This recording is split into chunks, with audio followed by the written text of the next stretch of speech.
I hear you like stories. I got one for you. Proceed. I wasn't born with the privilege of some of my sisters in arms. I wasn't bred for greatness. I was just the daughter of some poor innkeeper. Matter of fact, I wasn't even his. He just raised me after somebody left me there. I didn't have much going for me, but I had one thing. I wasn't afraid of anyone. If somebody was asking for a punch in the face, I never thought twice. Brought a heap of trouble on myself that way, it's true. But I sure learned how to fight. Enough for now. I'll pick that up later. Back to my story. You may speak. So, there I was, Little Miss Brawl Magnet. If I wasn't starting the fight, I was the first one charging in to join it. Maybe it's something in the Asgard water, but it seemed like there was always a fight to be had. I guess I needed the rush, something to keep me sharp, feeling alive. I was driven without fear or frankly much sense to hold me back. Got myself a bit of a reputation, and that ended up being a problem. This notorious bully I'd humiliated held on to a grudge and tried to track me down. Found out way too easily who I was and where I lived. Set out to teach me a lesson. We'll pick it up there when you progress further. Our story.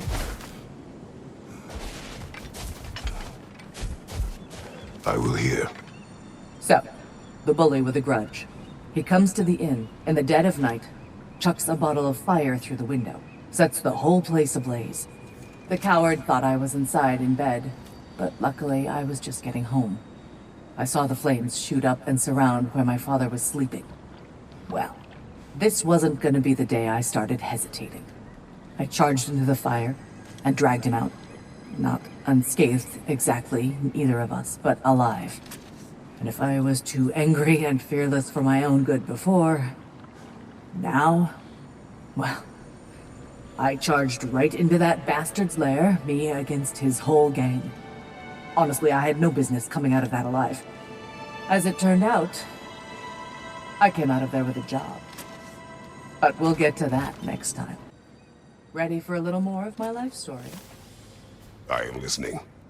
I was in the fight of my life with the thugs who burned down my father's inn. Suddenly there's this sound, this flapping of feathers, and who should appear but Sigon herself. Not yet queen, but by reputation, the best fighter the Valkyries had in memory. I was awestruck. She was confused. The violence, the mayhem she sensed, she expected to follow to a battlefield full of honored dead, not a hideout in the slums.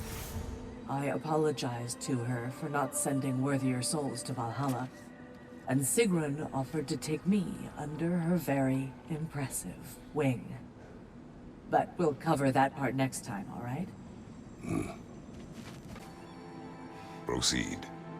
Sigrun, mightiest of the Valkyries, saw me in action and thought I had potential.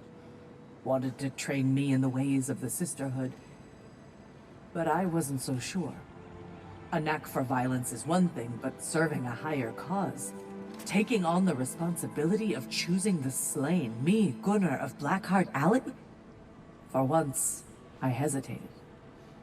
I couldn't make myself believe it. But Sigrun told me to put everything out of my mind but the work.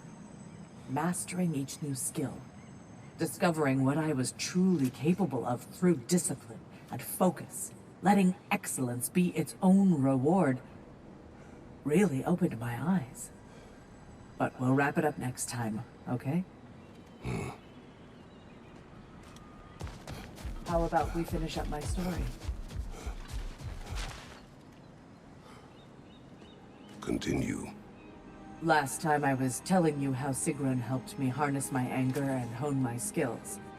Training with her and my other future sisters, I never felt so challenged. Never felt such belonging. But part of me still couldn't believe I deserved to be there.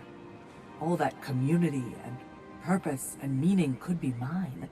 If only I could master the one enemy I was afraid to face. Yourself. Damn right. I had to stop telling myself the story of all I could never be because of where I came from. When I focused instead on my intentions and my preparation, that's when I truly mastered myself. But I'm not telling you anything you don't know. And it's not as though there weren't more trials ahead, more to overcome and master. My point is, I get why you're doing this, and I truly wish you luck. Thank you, Gunnr.